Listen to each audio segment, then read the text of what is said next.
আসসালামু আলাইকুম প্রিয় দর্শক, ঘরোয়া কৃষক কিষানির নতুন ভিডিওতে শুভেচ্ছা অভিনন্দন। তো আজকে আমরা ভোলা জেলার চরফ্যাশন উপজেলা হাজারীগঞ্জ ইউনিয়নের চরফকিরা গ্রামে আসলাম।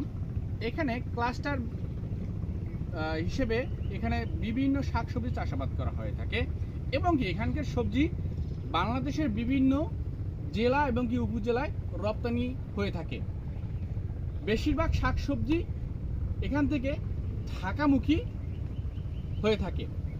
তো দর্শক, এই ধারাবাহিকতায় বর্তমানে যে অতিবৃষ্টির কারণে এখানকার কৃষকরা পানির নিচে নিমজ্জিত এখানকার ফসল।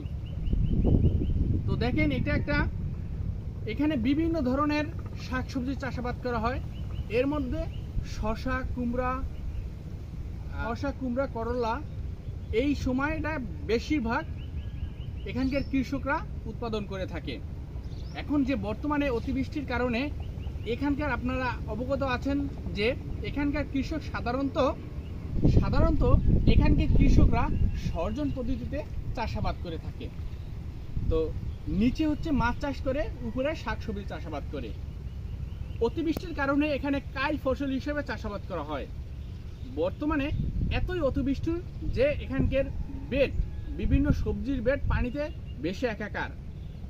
এখন যে আমি বেডটিতে দাঁড়িয়ে আছি, এটা এক কৃষক ভাইয়ের বেড। এখানে দেখেন যে পানির ছুমছুমে অবস্থা। তো এই অবস্থায় আমরা কি করণীয় আছে? প্রথমত করণীয় হচ্ছে কৃষক ভাইদের যে করণীয়, এই অবস্থা যদি কারো হয়ে থাকে অবশ্যই আমরা পানি নিষ্কাশনের ব্যবস্থা করার চেষ্টা করব। অবশ্যই পানি নিষ্কাশন করতে হবে।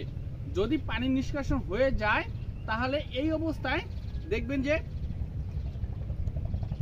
আমাদের পানি নিষ্কাশনের পরে বিভিন্ন লতাপাতা ঢলে যাবে। তো এই অবস্থায় অবশ্যই আমরা ছত্রাকনাশক ওষুধ ব্যবহার করতে পারি। এর মধ্যে উল্লেখযোগ্য হচ্ছে যেমন প্রোপোকোনাজল গ্রুপের ওষুধ ব্যবহার করতে পারি, হেক্সোকোনাজল, ম্যানকোজেব, এই ধরনের ঔষধ আমরা ব্যবহার করতে পারি। অর্থাৎ যে কোনো ছত্রাকনাশক ওষুধ আমরা স্প্রে করতে পারি। অবশ্যই মনে রাখবেন, যদি 6 ঘন্টার মধ্যে বৃষ্টি হয় তাহলে পরবর্তীতে আবার আপনাকে স্প্রে করতে হবে। তো দর্শক, এটা একটা করলার জমির বেড, এখানে স্প্রে করতে হবে অবশ্যই। এই অবস্থা যদি আপনাদের এরকম কারো জমি হয়ে থাকে অবশ্যই আপনারা স্প্রে করবেন। তো দর্শক, আজকে এই পর্যন্তই। সবাইকে ধন্যবাদ।